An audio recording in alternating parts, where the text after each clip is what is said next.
नमस्कार, बाखबर में आपका स्वागत है। मैं हूं राघवेंद्र सिंह। आज हम बात करेंगे दुश्मनों पर बिजनेस अटैक। दरअसल कल की बात है जब पाकिस्तान से हमारा तनाव चल रहा था और गोलीबारी भी हुई इसमें, और तब पूरी दुनिया में सिर्फ दो देश पाकिस्तान के पक्ष में आए। एक तो खुल्लम खुल्ला आया, टर्की जिसे कहते हैं, वो अरब कंट्रीज या मुसलमानों का खलीफा बनना चाहता है, और इसके चलते नाटो देश संगठन का ये देश तुर्की पाकिस्तान को मदद कर रहा था और खुलकर उसने हथियार भी दिए। और सबसे खास बात, बाद में उसने कहा कि हम पाकिस्तान के साथ हैं। हालांकि चीन ने भी यही बात दोहराई, लेकिन चीन हथियारों के मामले में खुलकर सामने नहीं आया। लेकिन टर्की ने तो हथियारों से भरा जहाज भेजा और हथियारों से बड़े एयर सर्विस की हम बात करें, कार्गो प्लेन भी भेजा उसके पास, जिसमें ड्रोन और बाकी चीज़ मिसाइल भी थी, जो ऐसे ड्रोन जो यूक्रेन युद्ध में रूस को तंग कर रहे हैं, वो भारत के खिलाफ दिए गए थे टर्की की तरफ से। आज इसी पर हम बात करेंगे कि भारत के लोगों ने तुर्की के साथ व्यापार कम करने का फैसला किया है, और उसके बाद जो लोग घूमने के लिए जाते हैं उन्होंने भी अपनी बहुत सारी जो बुकिंग थी वो कैंसिल कर दी है। फ्लाइट की बुकिंग कैंसिल हुई है, होटल की बुकिंग कैंसिल हुई है, और ये भी कहा गया है कि जो लोग तुर्की जाते थे घूमने के बाद, शादी के बाद घूमने के लिए, वो भी अपनी यात्राएं रद्द कर रहे हैं। हम लेकिन इस मुद्दे पर भी बात करेंगे कि जो सलूक, जो व्यवहार टर्की के साथ हिंदुस्तानी कर रहे हैं, वो चीन के साथ क्यों नहीं कर रहे। क्योंकि चीन के साथ हमारा बहुत बड़ा व्यापार का हिस्सा है, कह सकते हैं कि लगभग 100 अरब डॉलर से ज़्यादा का, और हम चीन को निर्यात करते हैं लगभग 14 अरब डॉलर का। तो ये जो आंकड़ा है, 90 अरब डॉलर के आसपास का एक व्यापार घाटा है चीन और भारत के बीच में। लेकिन चीन के प्रति थोड़ी सी अभी तक हमें सख्ती नज़र नहीं आई है। उम्मीद है कि ऐसी उम्मीद जताते हैं कि आने दिनों में, शायद आने वाले दिनों में, चीन के साथ भी भारतीय व्यापारी या लोग उसके सामान का बायकॉट करें। आज इसी पर विस्तार से बात करेंगे। चर्चा के लिए हमारे साथ मौजूद है स्टूडियो में हमारे सामाजिक सरोकार से जुड़े श्री कमल राठी जी।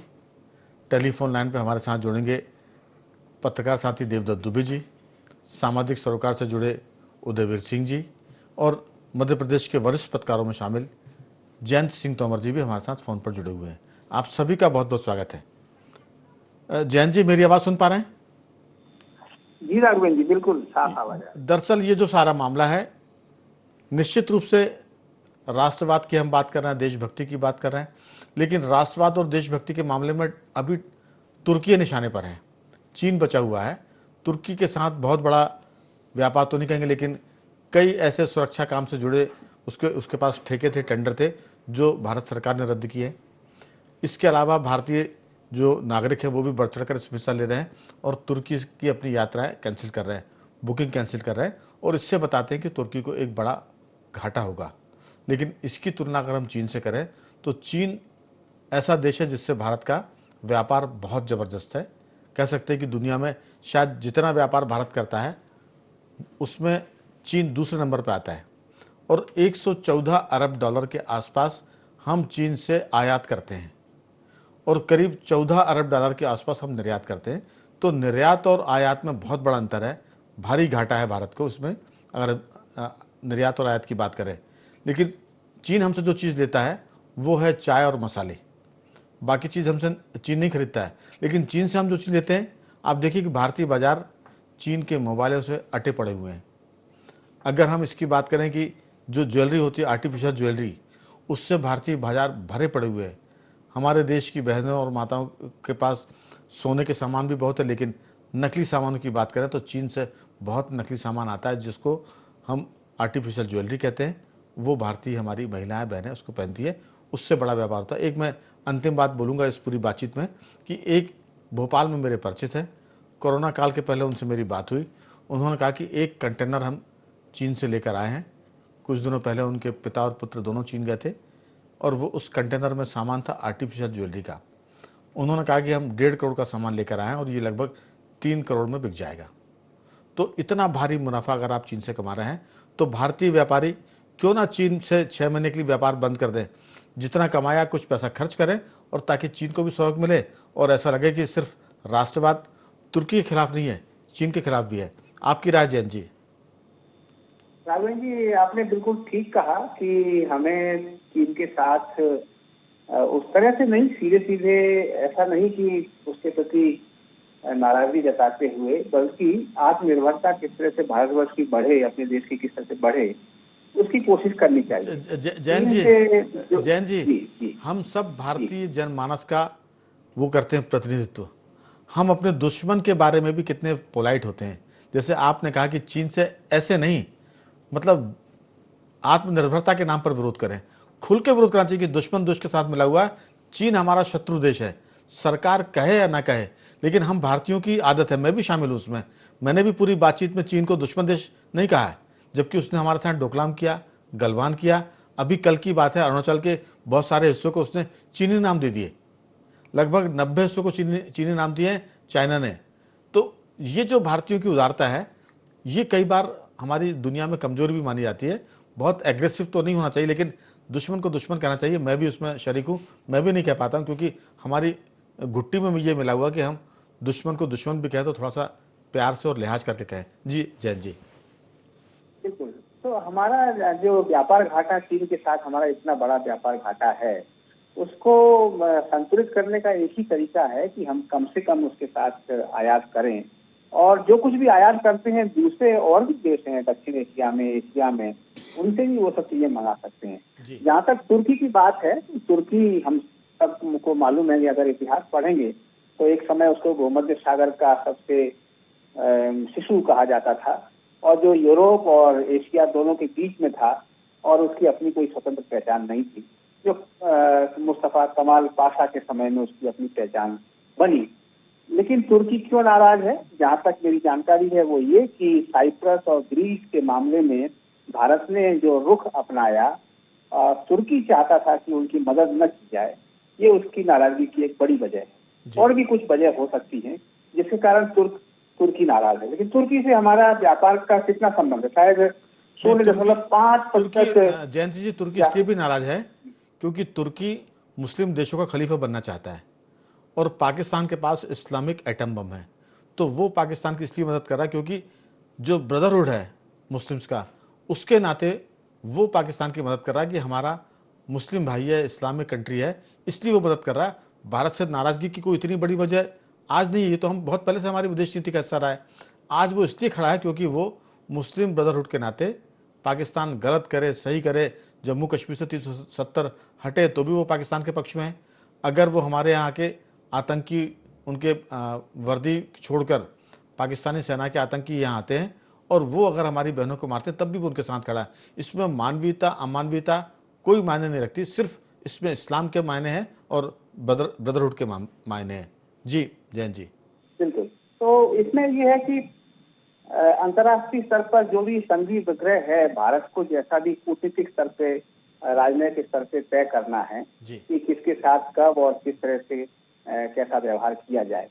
चीन के साथ इतना बड़ा जो व्यापार घाटा है, और आपने बताया ही कि हाल ही में उसने कहा कि अरुणाचल प्रदेश का जो हिस्सा है उसको उसने कुछ दक्षिण तिब्बत ऐसा कुछ नाम दिया है। यानी वो अरुणाचल पे भी अपना दावा पूरी तरह से पेश करने के लिए तैयार है, और साल दर साल मजबूती के साथ उस तरफ आ ही रहा है। तो पूरे देशवासियों में ये भावना होनी चाहिए कि जो देश निरंतर हमारी जमीन को कब्जा रहा है, उसके साथ उस वहां की बनाई हुई चीजों का तो कम से कम हम लोग उपयोग न करें। भारत सरकार के स्तर पे क्या होता है हमको नहीं मालूम। हमें तो ये भी मालूम है कि जिस समय चीन के साथ सबसे कड़वे संबंध थे, उस समय सरदार पटेल की जो प्रतिमा बन रही थी, वो भी उसमें भी चीन का कुछ सामान लगा हुआ था जी। तो राष्ट्रीय स्तर पे सरकार कैसे क्या निर्णय करती है ये तो हम नहीं कह सकते, लेकिन एक नागरिक के नाते हम इतना कर सकते हैं कि जो देश हमारे पूरी तरह से खिलाफ है, उसके साथ उसका बना हुआ कोई भी सामान हम इस्तेमाल नहीं करें। महात्मा गांधी ने तो ये किया ही था। मैनचेस्टर में, इंग्लैंड में जाके उन्होंने कहा कि आपके कपड़े की वजह से भारत का कपड़ा उद्योग तबाह हो रहा है। जी बिल्कुल, आप ठीक कह रहे हैं। दरअसल मैंने फिर कहा कि हिंदुस्तानी आदमी अपने दुश्मन के बारे में भी थोड़ी सी राय बड़ी लिहाज के साथ रखता है, जैसा हम सब भी रख रहे हैं और सरकार भी रख रही है। और जैसे आपने कहा कि हर साल वो अरुणाचल में अपने नाम बढ़ा, लेकिन नाम बदलने से कोई फर्क नहीं पड़ता। अभी हम चीन का नाम भारत रख देंगे, क्या वो भारतीय हो जाएगा? लेकिन उसका ये मनोवैज्ञानिक युद्ध है या मनोवैज्ञानिक आतंकवाद है। हमारे साथ टेलीफोन पर जुड़े हैं उदयवीर सिंह जी। वो थोड़े से भारतीयों में अलग हैं, एग्रेसिव है। उदयवीर जी, आपकी राय। तुर्की से तो हम व्यापार या यात्राएं कम कर रहे हैं, लेकिन चीन के मामले में थोड़ी खामोशी है। देखिए, मेरा कहना ये है कि हमारे देश की सेनाएं बॉर्डर पे युद्ध लड़ सकती है, और जिस तरीके से उन्होंने लड़ा है इसको पूरी दुनिया ने सराहा है। पूरी दुनिया आज हिंदुस्तान की सेना का पराक्रम देख चुकी है। लेकिन कुछ युद्ध ऐसे होते हैं जो देश के अंदर लड़े जाते हैं, और वो देश के अंदर अपने शत्रुओं को पहचानने के ऊपर निर्भर करता है। आपने कहा जैसे कि हम उदार हो जाते हैं, ये उदारता नहीं है। ये क्या है कि हमें शत्रु बोध नहीं है कि हमारा कौन कितना बड़ा दुश्मन है। ये हमको सिखाया नहीं गया। शत्रु बोध हमें 1000 साल की जो उदारता भी मैं उसको नहीं कहूंगा, मैं थोड़ा लिहाज से बात कर रहा हूं। हमारे मनस्थिति में सालों से, सदियों से एक भारतीय मानस में थोड़ा सा कोई कायरता घर कर गई है। हम दुश्मन को भी डांट के बात नहीं करते हैं। ये आज की बात नहीं, हालांकि भारतीय मानस ऐसा पहले कभी नहीं रहा, लेकिन 1000 साल की जो स्थितियां बदली हैं, चाहे वो मुगलों की हो चाहे अंग्रेजों की हो, भारतीय मानस में थोड़ी सी मानसिक जो है वो दरिद्रता भी आई है, मानसिक गुलामी भी है, और थोड़ी सी मानसिक कायरता भी है। जी, इसकी वजह ये है, इसीलिए तो हम 1000 साल गुलाम रहे जी, कि हमने अपने शत्रु को नहीं पहचाना और शत्रु बोध नहीं किया। अब सेना बाहर के शत्रुओं से तो लड़ सकती है जी, अंदर के शत्रुओं से तो हमें ही लड़ना पड़ेगा, देश की जनता को ही लड़ना पड़ेगा, राष्ट्रवादी लोगों को ही लड़ना पड़ेगा। तो सबसे पहले तो उनके अंदर शत्रु बोध होना चाहिए। अब शत्रु बोध, चाइना का आपने जैसे बताया कि भाई चाइना से हमारा इतना व्यापार घटा है, तो ये आज की स्थिति नहीं है। ये चाइना से आपका व्यापार बढ़ा कैसे, आपकी निर्भरता उसके ऊपर इतनी ज्यादा हुई क्यों, तो ये बहुत पीछे जाना पड़ेगा। अब इसको हम अपने यहाँ प्रोडक्शन करके धीरे धीरे खत्म कर रहे हैं। लेकिन हमारे देश में भी बाहरी शत्रुओं की तो बात आप छोड़ दीजिए, ये चाइना हो गया, टर्की हो गया, इनका हम बायकॉट करें, कुछ भी करें, हमारे देश में भी कुछ ऐसे लोग हैं। अब आप मुझे एक बात बताइए, कांग्रेस पार्टी का चाइना से MOU है, आज तक किसी ने पूछा? कभी कांग्रेस पार्टी ने उसके ऊपर कोई बयान दिया कि भाई आपकी क्या संधि है? आपको ये जानकर भी बड़ा आश्चर्य होगा कि 2019 के अंदर कांग्रेस ने टर्की के अंदर अपना कार्यालय खोला है। अब आप मुझे बताइए कि टर्की के अंदर कांग्रेस कार्यालय, क्या आप टर्की में चुनाव लड़ेंगे? तो इससे क्या है कि हमको अब अपने देश में जो हमारे विरोधी हैं, जो हमारे शत्रु हैं, वो शत्रुबोध करना पड़ेगा और इन लोगों को सबक सिखाना पड़ेगा। बिल्कुल उदयवीर जैसा जी, कि आपने देखा हो। उदयवीर जी, आप भी यहाँ लिहाज कर गए मेरी और जयंत सिंह तोमर जी की तरह। आप सीधे नहीं कह रहे कि कांग्रेस चाइना के पक्ष में ज्यादा दिखाई देती है, या पक्ष में नहीं है तो उसके खिलाफ कम बोलती है। इसकी वजह यह कि चाइना से कांग्रेस का MOU है, टर्की में कांग्रेस का दफ्तर है, और उसी के चलते जब टर्की के सामान की तो नहीं, लेकिन टर्की के साथ व्यापार का जब बायकॉट होने की बात आई और एक सवाल पूछा गया जयराम रमेश से, तो उन्होंने कहा कि इसका जवाब हम बाद में देंगे। तो सीधी सी बात है कि कांग्रेस भी चीन और टर्की के मामले में लिबरल है और उनका सीधा विरोध नहीं करी, जबकि ये दोनों देश भारत के शत्रु राष्ट्र हैं, भारत के शत्रु के साथ खुलकर खड़े हुए हैं। मैं लौटूंगा आपके पास, हमारे साथ देवदत्त भी जुड़े हुए हैं। देवदत्त जी, आपका स्वागत है। क्या कहते हैं भारतीय मानस के बारे में कि टर्की के खिलाफ तो हैं, लेकिन चाइना के खिलाफ हम थोड़ा सा लिहाज करके बात कर रहे हैं? जैसे राघवेंद्र जी, देखा जाए तो सबसे बड़ा दुश्मन चाइना ही है, क्योंकि वही हमारी बराबरी का टक्कर। पाकिस्तान तो कहीं लगता ही नहीं हमारे मुकाबले में, और चाइना यदि सपोर्ट में ना करे पाकिस्तान के, तो पाकिस्तान तो दो दिन लड़ाई के मुकाबले में नहीं रहेगा जी। तो कायदे से हमें विरोध जो करना चाहिए चाइना ही का करना चाहिए, बाकी और किसी से इतनी दुश्मनी हमारी नहीं हो सकती। और हम, भारत का स्वभाव है कि हम पहले से कोई दुश्मनी करते नहीं है, लेकिन जब वो अटैक करते हैं, छेड़ते हैं, तो फिर शुरू करते हैं। लेकिन ये लंबी रणनीति का हिस्सा होना चाहिए कि व्यापारिक रिश्ते चीन के साथ बदल जाना चाहिए, टर्की के साथ बदल चाहिए। जो हमारे दुश्मन देश है, सांप को दूध क्यों पिलाना? आप उनको जो भी फायदा देंगे उसका उपयोग क्या करेंगे वो? या तो भारत पर अटैक करने के लिए या पाकिस्तान की मदद करने के लिए। तो मुझे लगता है कि कोई इसमें कोताही नहीं बरतना चाहिए, क्योंकि ये देश जो है ये अपने शुभचिंतक नहीं है। हमने हमेशा इनके लिए मदद की, व्यापार बढ़ाया, लेकिन इसके बावजूद भी जब वक्त आया तो उन्होंने हमारा साथ नहीं दिया। हाल ही में जो अभी स्ट्राइक चल रही थी, इसका सीजन चल रहा है। आपकी आवाज कम आ रही देवदत्त जी। हमने जो आतंक के खिलाफ अभी मुहिम छेड़ी पाकिस्तान पर, जो हमारी इस तरह से घोषित हुआ, उसमें भी दोनों देशों ने पाकिस्तान का कहीं ना कहीं सपोर्ट किया। तो ये तो जग जाहिर बात है कि दुश्मन का दोस्त हमारा भी दुश्मन, और ये बड़ा दुश्मन है जो हमें लगातार बॉर्डर पर भी परेशान करता है, और एक तरह से हमें उसके व्यापारिक संबंध रखने ही नहीं चाहिए, क्योंकि वो उसका सबसे बड़ा बाजार हमें, उसका हमारे प्रति कृतज्ञ होना चाहिए भारत के प्रति। तो चीन का सबसे बड़ा बाजार जो भारत है, कितनी चीजें हम मेड इन चाइना। इसी पर हम आ रहे हैं। दरअसल पाकिस्तान 2 करोड़ का देश है, ये कहने में मुझे कोई शक नहीं, क्योंकि कल तक वो दिवालिया हो रहा था और कर्ज लेकर उसने अपना दिवाला बचाया। लेकिन आप उसकी बातें देखिए, भारत को 24 घंटे में घुटने टिका दिए। बातों में कोई कमजोरी नहीं है, लेकिन हम मजबूत देश है, अर्थव्यवस्था हमारी अच्छी है, लेकिन इसके बाद भी हम एग्रेसिव नहीं हो पाते हैं। वो जो एक पुरानी बात है कि कई बार आपकी उदारता को, कई बार आपकी विनम्रता को कमजोरी या कायरता मान लिया जाता है। तो भारत को अपनी पॉलिसी बदलनी पड़ेगी, एग्रेसिव पर जाना पड़ेगा, आक्रामक होना पड़ेगा।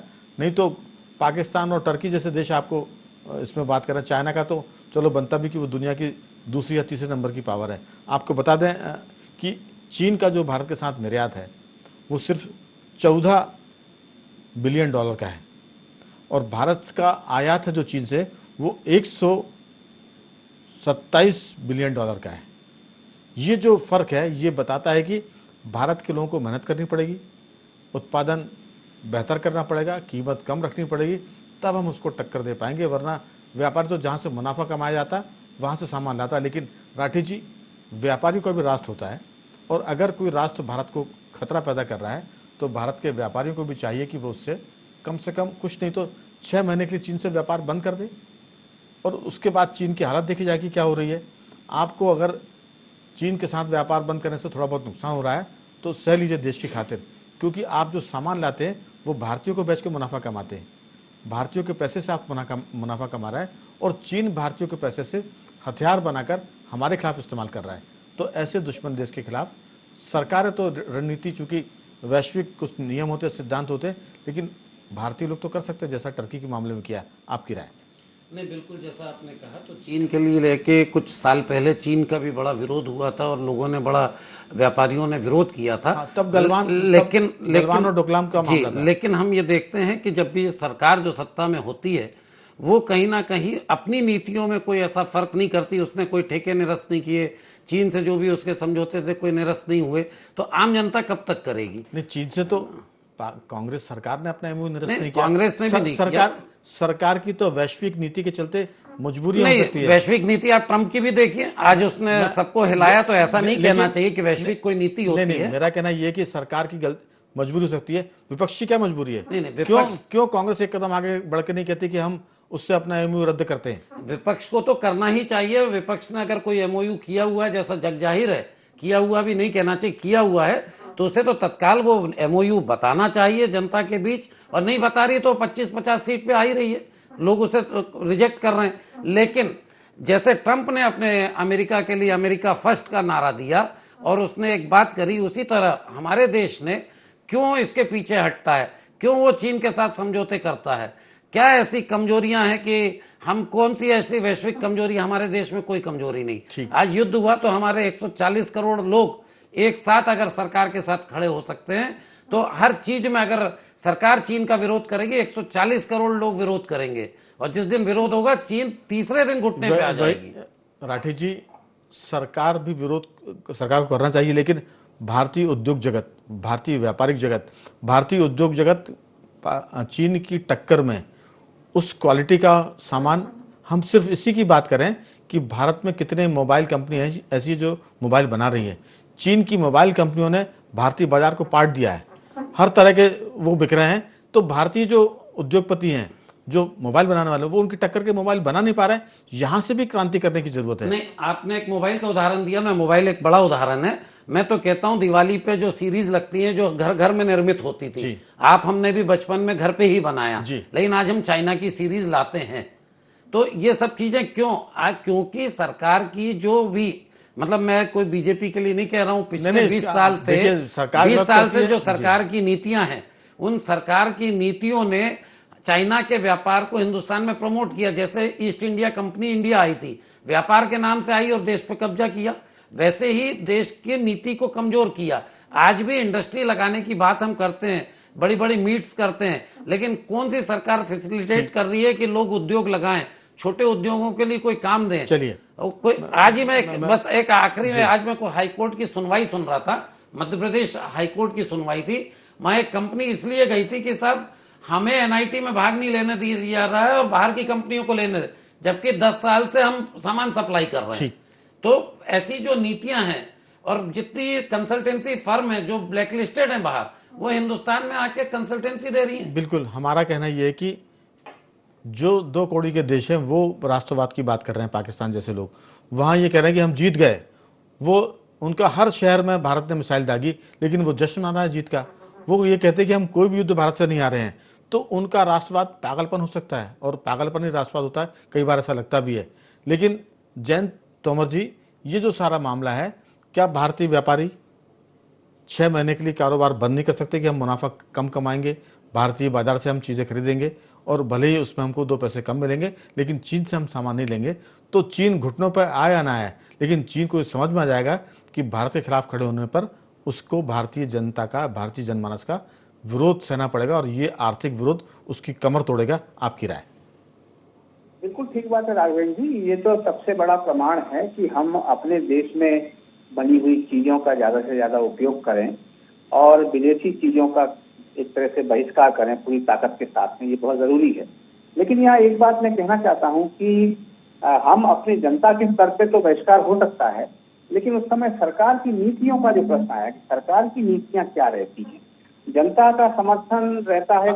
अभी तो सिर्फ अगर जनता, जयंत जी, केवल जनता ही अगर तैयार हो जाए तो 140 करोड़ की जनता है, ये सरकार का तो बाद में होगा मामला। हमारे देश की जनता ही ठीक कर देगी पाकिस्तान को, टर्की को। सरकार की भी स्थिति होनी चाहिए कि वो इसमें पॉलिसी बनाए, लेकिन सरकार की पॉलिसी का इंतजार किए बगैर, जैसा तुर्की के मामले में फैसला हो रहा है, मुझे लगता है कि 140 करोड़ लोगों को कम से कम चीन के मसले पर भी गंभीरता से सोचने की ज़रूरत है, खासतौर से हमारे व्यापारियों को, क्योंकि डोकलाम और गलवान में तो हमने इस बारे में बात की थी। इस पूरे मुद्दे पर हिंदुस्तानी खामोश है, ये थोड़ी सी बात जो है चिंता पैदा करती है। जी, आपकी छोटी सी राय। ठीक कहा, और देशवासियों को इस दिशा में पूरी तत्परता के साथ कार्रवाई करनी चाहिए। जी, उदयवीर जी कुछ कहेंगे आप? मैं इतना ही कहना चाहूंगा भाई, आप अगर 100 कदम चल लिए हैं किसी जगह, आपको वापस 20 कदम आना है या 100 कदम वापस आना है, तो उसमें समय लगेगा उतना ही जितना आप चल लिए। पिछली सरकारों ने किस तरीके से चाइना के साथ फ्री ट्रेड किया था और उसके जो परिणाम है उसको आके मोदी जी ने भापा और उन्होंने आके आत्मनिर्भर भारत की जो परिकल्पना करी और उसको वो धीरे धीरे साकार कर रहे हैं। तो आज बहुत सारी चीजों के अंदर चाइना इसी वजह से परेशान है कि वो जो उसके यहाँ से कंपनियां हिंदुस्तान आ रही हैं वो इसी वजह से आ रही है कि हम आज आत्मनिर्भर भारत की तरफ कदम बढ़ाते जा रहे हैं। आज हमारे हथियारों का लोहा पूरी दुनिया ने देखा, तो वो जो हथियारों की बिक्री है वो एक अलग मैन्युफैक्चरिंग स्किल पैदा करेगी आपके यहाँ। तो ये ऐसी बहुत सारी चीजें हैं जिनके लिए आपको थोड़ा समय का इंतजार करना पड़ेगा। लेकिन जहां तक बायकाट की बात है, तो अब बायकाट, तुर्की के बायकाट के ऊपर या चाइना के बायकाट के ऊपर मुझे समझ में नहीं आता। जो लोग पहले से ये चिल्ला रहे थे गाजा पट्टी पे जब हमला हुआ था कि ऑल आइज ऑन गाजा, तो किसी ने पहलगाम के ऊपर ये नहीं कहा कि ऑल आइज ऑन पहलगाम। आज आप देखिए किसी भी बॉलीवुड के किसी भी स्टार ने ये इतने सारे जो बैठे हुए ऊपर से लेकर नीचे तक फर्जी, और आमिर खान तो खैर टर्की जाके बोल के आए थे कि भाई हिंदुस्तान में हमको डर लगता है। तो ये सारी चीजें हैं, अब इन लोगों को इसका विरोध करना चाहिए, किसी के मुंह से आवाज नहीं निकलती। तो देश की जनता सब चीजों को समझ रही है और शत्रुबोध देश की जनता को हो रहा है और धीरे धीरे ऐसे सारे लोगों को निपटाया जाएगा। जहां तक चाइना का सवाल है, तो आने वाले 5 साल में चाइना के साथ आप बहुत तेजी से ट्रेड कम होता हुआ देखेंगे। देखिए, अभी तक तो जो आंकड़ा बताता वो ये कि भारत के साथ जो चीन का आयात है वो 113.45 बिलियन डॉलर का है और जो निर्यात है वो 14.25 बिलियन डॉलर का है। तो लगभग 99 बिलियन डॉलर का फ़र्क है, बहुत बड़ा अंतर है। जहाँ तक आपने बात की कि बॉलीवुड के जो लोग हैं, इसमें कोई शक नहीं कि आमिर खान टर्की गए थे और वहाँ जो एर्दोगान है उससे वो मिलकर आए थे। लेकिन अगर वो ये सब इस रास्ते पर है, जैसा राठी जी कह रहे थे कि अगर कांग्रेस गलत रास्ते पर है तो वो आगे ना 100 के भीतर सरकार में कहाँ बन पा रही, जबकि कांग्रेस की लंबे समय तक हुकूमत रही है। ऐसे ही जो दुश्मन देश के साथ मिले हुए लोग हैं, चाहे वो बॉलीवुड के आमिर खान हो, उनकी स्थिति जो है वो फ्लॉप हीरो की तरह होती जा रही है। तो ये तो देश की जनता देख रही है, उसमें तय करेगी। लेकिन सरकारों को भी इसमें कहीं ना कहीं, जैसे जयंत जी ने कहा कि ट्रंप ने भी तो नेशन फर्स्ट की बात की और उन्होंने नेशन फर्स्ट के मामले में बहुत सारे ऐसे फैसले किए जिसको लोगों ने कहा कि ट्रंप अविश्वसनीय है। कुछ लोगों ने तो ये तक कहा कि वो थोड़ा सा दिमाग से भी गड़बड़ लगते, क्योंकि कुछ भी बात करते कि कनाडा हमारा 51वां राज्य हो जाए। चाइना से टैरिफ बार के चलते 234% तक पर उसको टैरिफ लगा दिया था। अलग बात है कि कुछ दिनों के भीतर उन्होंने वापस भी आया, लेकिन ये एग्रेशन दिखाना चाहिए। भारत चूंकि थोड़ा सा डिप्लोमेटिकली बैलेंस है, मैच्योर है, तो वो भले ट्रंप की तरह ना करे। आप जो कह रहे हैं कि हो सकता है कि 5 साल में कुछ फर्क नजर आए, लेकिन इसकी गति बहुत धीमी है। देवदत्त जी, आपकी इस पर अंतिम टिप्पणी।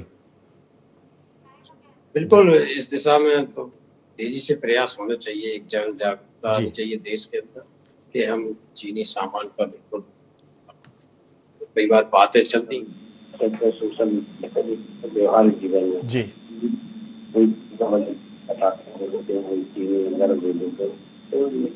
जरूरी है कि हम अपने देश को करें, तो उसको आर्थिक रूप से बिल्कुल। तो देवदत्त जी, कुल मिलाकर हम कह सकते हैं कि भारत की विनम्रता को थोड़ा सा बदलना पड़ेगा, सरकारों को भी फैसले करने पड़ेंगे और जनता को भी उसमें एक कदम, जैसे तुर्की के खिलाफ है वैसे चीन के जो सामान है उसकी भी खरीदी बंद करनी पड़ेगी। व्यापारियों को भी सामान वहाँ से लाने के बजाय कोई दूसरी दिशा की तरफ जाना पड़ेगा। मुझे लगता है कि इसमें चौतरफा काम करने की ज़रूरत है। सरकार तो है ही अपनी जगह महत्वपूर्ण, लेकिन जनता और व्यापारियों का भी इसमें रुख महत्वपूर्ण रहेगा। मैं चारों मेहमानों का, तीनों का धन्यवाद करूंगा। राठी जी, आपका साधुवाद। देवदत्त जी, आपका बहुत धन्यवाद। जैन जी, आपका साधुवाद। और उदयवीर जी, आपका भी बहुत बहुत धन्यवाद। बाखबर में सिर्फ इतना ही। बने रहिए हमारे साथ और देखते रहिए IND24।